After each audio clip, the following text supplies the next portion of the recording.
ਗੁਰੂ ਕੀ ਪਿਆਰੀ ਸਾਧ ਸੰਗਤ ਜੀ, ਉਦੈਪੁਰ ਤੋਂ ਮਹਾਰਾਜਾ ਸਾਗਾ ਦੀ ਨੂੰਹ ਮੀਰਾਬਾਈ ਹੋਈ ਹੈ। ਇਸ ਮੀਰਾਬਾਈ ਦਾ ਨਾਮ ਸਾਰੇ ਭਾਰਤ ਦੇ ਮੰਦਰਾਂ ਵਿੱਚ ਗੂੰਜਦਾ ਹੈ। ਇਹ ਕ੍ਰਿਸ਼ਨ ਭਗਤ ਹੋਈ ਹੈ।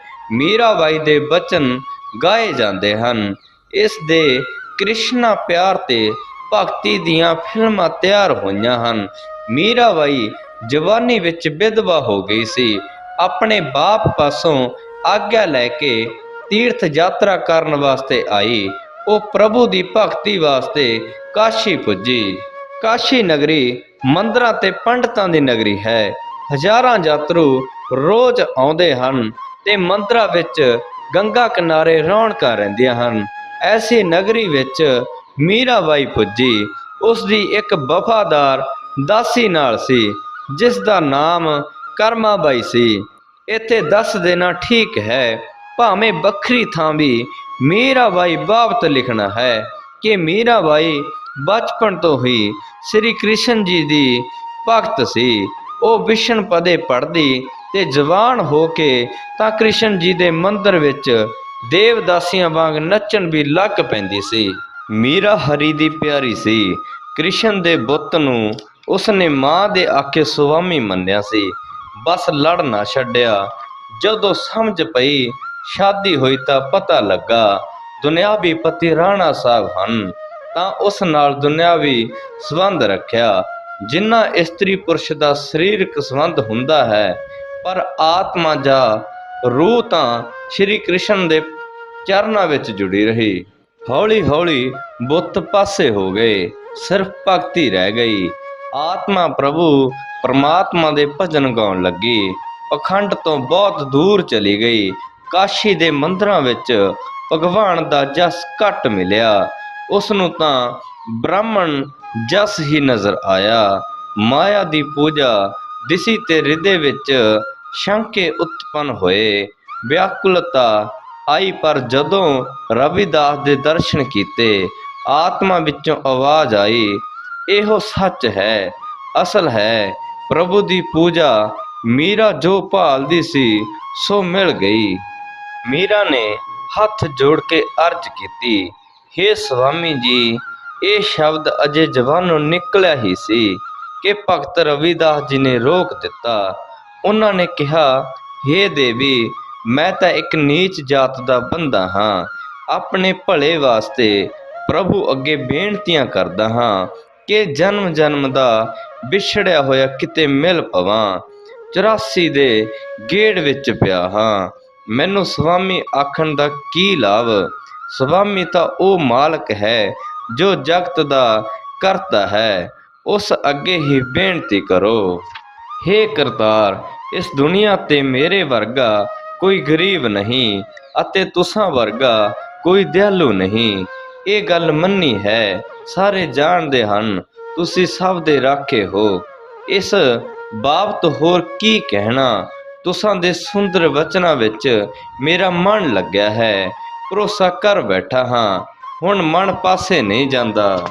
ਹੇ ਮੇਰੇ ਦਾਤਾ, ਮੈਂ ਤੁਸਾਂ ਤੋਂ ਬਲਿਹਾਰੇ ਜਾਂਦਾ ਹਾਂ, ਪਰ ਕੀ ਕਾਰਨ ਹੈ ਕਿ ਤੁਸੀਂ ਅਸਾਂ ਨਾਲ ਬੋਲਦੇ ਨਹੀਂ, ਚੁੱਪ ਰਹਿੰਦੇ ਹੋ? ਹੈ ਤਾਂ ਗੱਲ ਠੀਕ। ਹੇ ਪ੍ਰਭੂ, ਮੈਂ ਕਈ ਜਨਮ ਤੇ ਚਿਰ ਤੋਂ ਆਪ ਕੋਲੋਂ ਵਿਛੜਿਆ ਹਾਂ। ਹੁਣ ਦਰਸ਼ਨ ਦੀ ਇੱਛਾ ਰੱਖਦਾ ਹਾਂ। ਇਸ ਵਾਸਤੇ ਇਹ ਮਨੁੱਖਾ ਜਨਮ ਆਪ ਦੇ ਲੇਖੇ ਲਾ ਦਿੱਤਾ। ਅਥਵਾ ਮਨੁੱਖਾ ਜਨਮ ਦਾ ਭਾਵ ਹੈ ਕਿ ਪ੍ਰਭੂ ਦੀ ਭਗਤੀ ਕੀਤੀ ਜਾਏ ਤੇ ਆਸ਼ਾ ਹੈ ਕਿ ਜੀਵਨ ਵਿੱਚ ਸਫਲਤਾ ਹੋਵੇ। ਐਸੀ ਕਰਨੀ ਕਰ ਜਾਈਏ। ਇਸ ਤੋਂ ਅੱਗੇ ਉਹਨਾਂ ਨੇ ਉਚਾਰਿਆ, ਹੇ ਦੇਵੀ, ਸਭ ਦਾ ਦਾਤਾ ਰਾਮ ਹੈ। ਉਸ ਰਾਮ ਅੱਗੇ ਬੇਨਤੀ ਕਰਦੇ ਰਹੀਏ ਤੇ ਉਸ ਦੀ ਭਗਤੀ ਕਰੀਏ ਵੀ ਭਗਤੀ ਐਸੀ ਕਿ ਦਵੈਤ ਭਾਵ ਮਿਟ ਜਾਏ। ਮੈਨੂੰ ਸੁਆਮੀ ਆਖੋਗੇ, ਮੈਂ ਤਾਂ ਆਪ ਉਸ ਨੂੰ ਮਾਲਕ ਮੰਨਦਾ ਹਾਂ ਤੇ ਆਓ ਉਸ ਦਾ ਸਿਮਰਨ ਕਰੀਏ। ਚਿੱਤ ਵਿੱਚ ਅੱਠੇ ਪਹਿਰ ਸਿਮਰਨ ਕਰਦੇ ਰਹੇ। ਅੱਖਾਂ ਵਿੱਚ ਪਰਮਾਤਮਾ ਦਾ ਹੀ ਚਿੱਤਰ ਹੋਵੇ ਤੇ ਜੋ ਕੰਨ ਸੁਣਨ ਵਾਸਤੇ ਹਨ, ਇਹਨਾਂ ਵਿੱਚ ਆਪ ਦੇ ਜਸ ਤੋਂ ਬਿਨਾਂ ਕੁਝ ਹੋਰ ਸੁਣਾਈ ਨਾ ਦੇਵੇ। ਐਸਾ ਮਨ ਹੋਵੇ ਕਿ ਉਹ ਭੋਰੇ ਵਾਂਗ ਅੰਮ੍ਰਿਤ ਰੂਪੀ ਜਸ ਨੂੰ ਹੀ ਪ੍ਰਾਪਤ ਕਰੇ। ਬਸ ਭਗਵਾਨ ਦਾ ਨਾਮ ਹੀ ਉਚਾਰਿਆ ਜਾਂਦਾ ਰਹੇ, ਹੋਰ ਕਿਸੇ ਪਾਸੇ ਮਨ ਨਾ ਲੱਗੇ। ਇਹ ਵੀ ਬੇਨਤੀ ਹੈ ਕਿ ਮੇਰੀ ਪ੍ਰੀਤ ਹੋਰ ਕਿਸੇ ਪਾਸੇ ਭਾਵ ਦੌਲਤ ਹੋਮੇ ਵਾਸ਼ਨਾ ਵੱਲ ਨਾ ਲੱਗੇ, ਸਗੋਂ ਵਾਹਿਗੁਰੂ ਦਾ ਹੀ ਜਸ ਕਰਦੀ ਰਹੇ। ਇਹ ਭਗਤੀ ਮਹਿੰਗੇ ਮੁੱਲ ਲਈ ਹੈ। ਇੱਥੇ ਰਵਿਦਾਸ ਜੀ ਦਾ ਆਪਣੇ ਪਿਛਲੇ ਜਨਮ ਵੱਲ ਇਸ਼ਾਰਾ ਹੈ। ਕਿਵੇਂ ਉਹਨਾਂ ਨੇ ਪਿਛਲੇ ਜਨਮ ਵਿੱਚ ਭਗਤੀ ਕੀਤੀ, ਪਰ ਨਿੱਕੀ ਜਿਹੀ ਆਲਸ ਕਰਕੇ ਮੁੜ ਜਨਮ ਲੈਣਾ ਪਿਆ, ਫਿਰ ਭਗਤੀ ਕਰਨੀ ਪਈ। ਇਸ ਤੋਂ ਅੱਗੇ ਉਹਨਾਂ ਨੇ ਸਮਝਾਇਆ, ਹੇ ਦੇਵੀ, ਭਗਤੀ ਹੁੰਦੀ ਹੈ ਇਕੱਲਿਆਂ ਨਹੀਂ, ਸਾਧ ਸੰਗਤ ਵਿੱਚ। ਕਿਉਂ? ਸਾਧ ਸੰਗਤ ਤੋਂ ਬਿਨਾਂ ਪ੍ਰੇਮ ਦੀ ਉਤਪਤੀ ਨਹੀਂ ਹੁੰਦੀ। ਪ੍ਰੇਮ ਹੀ ਤਾਂ ਮੂਲ ਹੈ ਭਗਤੀ ਦਾ। ਬਸ ਇਹੋ ਬੇਨਤੀ ਹੈ ਕਿ ਉਹ ਭਗਵਾਨ ਜਿਹੜੇ ਰਾਜਾਂ ਦੇ ਰਾਜੇ ਹਨ, ਪੈਜ ਰੱਖਣਾ ਐਸਾ ਹੀ ਕਰਨਾ ਚਾਹੀਏ। ਮੀਰਾਬਾਈ ਨੇ ਬਚਨ ਸੁਣੇ ਤਾਂ ਹਿਰਦੇ ਨੂੰ ਸ਼ਾਂਤੀ ਆ ਗਈ। ਐਸੇ ਹੀ ਤਾਂ ਮਹਾਪੁਰਸ਼ ਉਹ ਟੋਲਦੀ ਸੀ। ਉਸ ਵੇਲੇ ਮੀਰਾਬਾਈ ਤੇ ਕਰਮਾਬਾਈ ਰਵਿਦਾਸ ਜੀ ਦੇ ਮੰਦਰ ਵਿੱਚ ਹੀ ਬੈਠੀਆਂ ਸਨ ਕਿ ਸ਼ਾਮ ਪੈ ਗਈ। ਉਸ ਵੇਲੇ ਕਾਸ਼ੀ ਦੇ ਮੰਦਰ ਤੇ ਟੱਲ ਖੜਕ ਪਏ। ਆਰਤੀ ਦਾ ਵੇਲਾ ਹੋ ਗਿਆ। ਆਰਤੀ ਹੋਣ ਲੱਗੀ। ਮੀਰਾਬਾਈ ਵੀ ਆਰਤੀ ਦੀਵੇ ਬਾਲ ਕੇ ਕਰਿਆ ਕਰਦੀ ਸੀ, ਪਰ ਭਗਤ ਰਵਿਦਾਸ ਜੀ ਦੀ ਆਰਤੀ ਸਾਦੇ ਢੰਗ ਨਾਲ ਹੁੰਦੀ ਰਹੀ। ਨਜ਼ਰ ਪਈ, ਦੋਵੇਂ ਹੱਥ ਜੋੜ ਕੇ ਇੱਕ ਮਨ ਹੋ ਕੇ ਭਗਤ ਰਵਿਦਾਸ ਜੀ ਨੇ ਬਾਣੀ ਪੜ੍ਹੀ। ਹੇ ਭਗਵਾਨ, ਆਰਤੀ ਅਸਲ ਵਿੱਚ ਤਾਂ ਤੁਸਾਂ ਦਾ ਨਾਮ ਹੀ ਆਰਤੀ ਹੈ। ਹੇ ਸੁਰ ਦੈਤ ਨੂੰ ਮਾਰਨ ਵਾਲੇ ਪ੍ਰਭੂ ਮੁਰਾਰੀ ਜੀ, ਇਸ਼ਨਾਨ ਵੀ ਤੁਸਾਂ ਦੇ ਨਾਮ ਜਾਂ ਸਾਧ ਸੰਗਤ ਦੀ ਸ਼ਰਧਾ ਰੂਪੀ ਧੂੜ ਹੈ। ਇਹ ਭਰੋਸਾ ਹੋ ਗਿਆ ਹੈ ਕਿ ਹਰੀ ਦੇ ਨਾਮ ਤੋਂ ਬਿਨਾਂ ਜਿੰਨੇ ਵੀ ਪਸਾਰੇ ਹਨ ਉਹ ਝੂਠੇ ਹਨ। ਸੱਚ ਕਿਤੇ ਨਹੀਂ, ਨਾਮ ਹੀ ਸਦਾ ਰਹਿਣ ਵਾਲਾ ਹੈ। ਹੋਰ ਜੋ ਵੀ ਕੁਝ ਦਿਸਦਾ ਹੈ ਉਹ ਵਿਨਸਹਾਰ ਹੈ। ਜੇ ਆਸਣ ਨੂੰ ਲਈਏ ਕੁਸਾਂ ਦਾ ਹੋਏ ਜਾਂ ਹੋਰ ਵਸਤੂ ਦਾ, ਤਾਂ ਉਹ ਵੀ ਟੁੱਟ ਕੇ ਖਤਮ ਹੋ ਜਾਣ ਵਾਲਾ ਹੈ। ਸੱਚਾ ਆਸਣ ਤਾਂ ਤੁਸਾਂ ਦਾ ਨਾਮ ਹੀ ਹੈ। ਚੰਦਨ ਰਗੜਨ ਵਾਲਾ ਪੱਥਰ ਉਰਸਾ ਵੀ ਤਾਂ ਆਪ ਦਾ ਨਾਮ ਹੈ। ਕੇਸਰ ਵੀ ਨਾਮ ਹੈ। ਨਾਮ ਹੀ ਚੰਗਾ ਪਵਿੱਤਰ ਜਲ ਹੈ। ਚੰਦਨ ਤੇ ਉਸ ਨੂੰ ਚੜਾਉਣਾ, ਇਹਨਾਂ ਤੁਕਾਂ ਦਾ ਸਮੁੱਚਾ ਭਾਵ ਹੈ ਕਿ ਹੇ ਪ੍ਰਭੂ, ਆਰਤੀ ਕਰਨ ਦਾ ਜਿੰਨਾ ਸਮਾਨ ਹੈ, ਆਸਨ ਪੱਥਰ, ਚੰਦਨ ਤੇ ਕੇਸਰ ਜੋ ਠਾਕਰਾਂ ਨੂੰ ਲਾਇਆ ਜਾਂਦਾ ਹੈ, ਸਭ ਆਪ ਦੀਆਂ ਹੀ ਤਾਂ ਪੈਦਾ ਕੀਤੀਆਂ ਹਨ। ਜਦੋਂ ਉਹ ਆਪ ਨੂੰ ਚੜਾਉਂਦੇ ਹਾਂ ਤਾਂ ਕੀ ਵਡਿਆਈ ਕਰਦੇ ਹਾਂ। ਇਹ ਤਾਂ ਸਭ ਆਪ ਦੀਆਂ ਹਨ। ਇਸ ਵਾਸਤੇ ਆਪ ਦਾ ਨਾਮ ਉੱਤਮ ਹੈ। ਹੁਣ ਲਈਏ ਹੋਰ ਚੀਜ਼ਾਂ। ਦੀਵਾ, ਉਸ ਦੀ ਬੱਤੀ ਤੇ ਤੇਲ, ਉਹ ਵੀ ਮੈਂ ਆਪ ਦਾ ਹੀ ਉੱਤਮ ਸਮਝਦਾ ਹਾਂ। ਭਾਵ ਕਿ ਆਪ ਦੇ ਨਾਮ ਦਾ ਜਸ ਕਰ ਲੈਣਾ ਹੀ ਠੀਕ ਹੈ, ਬਾਕੀ ਝੂਠਾ ਪਸਾਰਾ ਹੈ। ਅਸਲ ਵਿੱਚ ਆਪ ਦੀ ਸ਼ਕਤੀ ਰੂਪ ਸੂਰਜ ਤੇ ਚੰਦ ਅਗਨੀ ਤੇਲ ਰੂਈ ਜੋ ਆਪ ਦੀ ਕਿਰਤ ਜਾਂ ਸ਼ਕਤੀ ਹੈ, ਉਸੇ ਨਾਲ ਸਾਰੇ ਰੌਸ਼ਨੀ ਹੁੰਦੀ ਹੈ। ਦੀਵੇ ਬਾਲ ਕੇ ਜੇ ਮਨੁੱਖ ਹੰਕਾਰ ਕਰੇ ਕਿ ਮੈਂ ਆਪ ਨੂੰ ਚਾਨਣ ਦਿੰਦਾ ਹਾਂ, ਇਹ ਝੂਠ ਹੈ, ਹੋਮੇ ਹੈ। ਇਸ ਵਾਸਤੇ ਮੈਂ ਤਾਂ ਕੋਈ ਦੀਵਾ ਨਹੀਂ ਜਗਾਉਂਦਾ। ਅਸਲ ਵਿੱਚ ਭਗਤਾਂ ਦੇ ਘਰਾਂ ਵਿੱਚ ਤੁਸਾਂ ਦੇ ਨਾਮ ਦੀ ਰੌਸ਼ਨੀ ਹੈ। ਸਾਰੇ ਜਗਤ ਤੇ ਰੌਸ਼ਨੀ ਹੈ। ਇੱਕ ਮੰਦਰ ਤਾਂ ਗੱਲ ਕੁਝ ਨਹੀਂ। ਇਹ ਭਗਵਾਨ ਪੰਡਤ ਆਖਦਾ ਹੈ ਫੁੱਲਾਂ ਦੀ ਮਾਲਾ ਚੜਾਈ ਜਾਏ।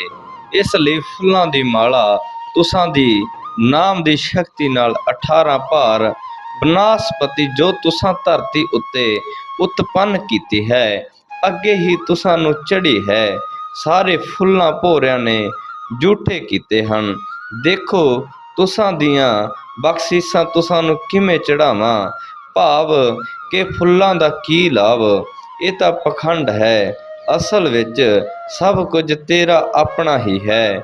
ਇਸ ਪਖੰਡ ਨਾਲੋਂ ਨਾਮ ਜਪਣਾ ਠੀਕ ਹੈ। ਨਾਮ ਹੀ ਜਪਦੇ ਰਹਿਣਾ ਚਾਹੀਦਾ ਹੈ। 18 ਪ੍ਰਾਣ ਕਿੰਨੇ ਤੀਰਥ ਇਹ ਸਭ ਸੰਸਾਰ ਤੇ ਵਰਤ ਰਹੇ ਹਨ।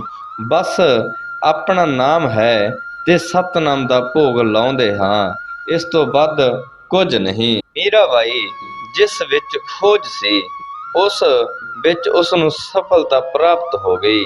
ਉਹਨਾਂ ਨੇ ਬੇਨਤੀ ਕੀਤੀ, ਹੇ ਪ੍ਰਭੂ, ਭਗਤ ਦਾਸੀ ਨੂੰ ਵੀ ਭਗਤੀ ਕਰਨੀ ਦੱਸੋ, ਆਪਣੀ ਸਿੱਸ ਬਣਾਓ। ਗੁਰੂ ਜੀ ਤੋਂ ਬਿਨਾਂ ਭਗਤੀ ਨਹੀਂ ਹੋ ਸਕਦੀ। ਮੈਂ ਤਾਂ ਨਾਮ ਸਿਮਰਨ ਕਰਦੀ, ਉਸ ਭਗਵਾਨ ਦੇ ਮੰਤਰਾਂ ਵਿੱਚ ਉਸ ਦਾ ਜਸ ਕਰਦੀ, ਤੇ ਜਦੋਂ ਨਾਚ ਕਰਦੀ ਹਾਂ ਤਾਂ ਸਾਰੇ ਲੋਕ ਮਖੌਲ ਕਰਦੇ ਹਨ। ਕੋਈ ਮੈਨੂੰ ਕਮਲੀ ਆਖਦੇ ਹਨ ਤੇ ਕੋਈ ਮਾੜੀ ਸਮਝਦੇ ਹਨ। ਇਹ ਸੁਣ ਕੇ ਭਗਤ ਜੀ ਬੋਲੇ, ਹੇ ਮੀਰਾ, ਤੁਸਾਂ ਦਾ ਜਨਮ ਤਾਂ ਰਾਜੇ ਘਰ ਹੋਇਆ। ਤੁਸਾਂ ਦਾ ਇਸ ਤਰ੍ਹਾਂ ਭਗਤੀ ਕਰਨਾ ਫਿਰਨਾ ਲੋਕਾਂ ਵਾਸਤੇ ਮਖੌਲ ਹੋ ਸਕਦਾ ਹੈ, ਪਰ ਲੋਕ ਤਾਂ ਗਰੀਬ ਨੂੰ ਭਗਤੀ ਕਰਦਾ ਦੇਖ ਕੇ ਮਖੌਲ ਕਰਦੇ ਹਨ, ਇਸ ਕਰਕੇ ਕਿ ਉਹਨਾਂ ਨੂੰ ਗਿਆਨ ਨਹੀਂ, ਉਹ ਅੰਨ੍ਹੇ ਹਨ। ਮਾਇਆ ਦੇ ਮੋਟੇ ਪਰਦੇ ਦੀ ਪੱਟੀ ਉਹਨਾਂ ਦੀਆਂ ਅੱਖਾਂ ਤੇ ਵੱਜੀ ਰਹਿੰਦੀ ਹੈ। ਉਹਨਾਂ ਨੂੰ ਤਾਂ ਸਿਰਫ ਦੁਨੀਆ ਦੇ ਪਦਾਰਥ, ਮਾਣ ਅਪਮਾਨ ਤੇ ਲਾਲਚ ਹਉਮੈ ਹੀ ਦਿਸਦੇ ਹਨ। ਉਹਨਾਂ ਨੂੰ ਆਤਮਿਕ ਮੰਡਲ ਦਾ ਗਿਆਨ ਨਹੀਂ। ਜਿਸ ਨੂੰ ਗਿਆਨ ਨਾ ਹੋਵੇ, ਉਸ ਦੀ ਗੱਲ ਦਾ ਗੁੱਸਾ ਨਹੀਂ ਕਰਨਾ ਚਾਹੀਦਾ। ਮੀਰਾਬਾਈ, ਜਿਵੇਂ ਆਪ ਹੁਕਮ ਕਰੋਗੇ ਤਿਵੇਂ ਹੀ ਕਰੀ ਚੱਲਾਂਗੀ। ਕਿਰਪਾ ਕਰੋ। ਸਹੁਰੇ ਘਰ ਤੇ ਮਾਪੇ ਇਸ ਗੱਲ ਤੇ ਵਿਰੋਧ ਕਰਦੇ ਹਨ, ਪਰ ਆਤਮਾ ਭਗਤੀ ਨਾਲ ਜੁੜ ਚੁੱਕੀ ਹੈ। ਰਵਿਦਾਸ ਜੀ ਨੇ ਮੀਰਾਬਾਈ ਨੂੰ ਉਪਦੇਸ਼ ਦਿੱਤਾ, ਉਸ ਨੂੰ ਭਗਤੀ ਤੇ ਸੇਵਾ ਦੇ ਪਾਸੇ ਲਾਇਆ। ਉਹ ਉਸੇ ਤਰ੍ਹਾਂ ਭਗਤੀ ਕਰਨ ਲੱਗੀ।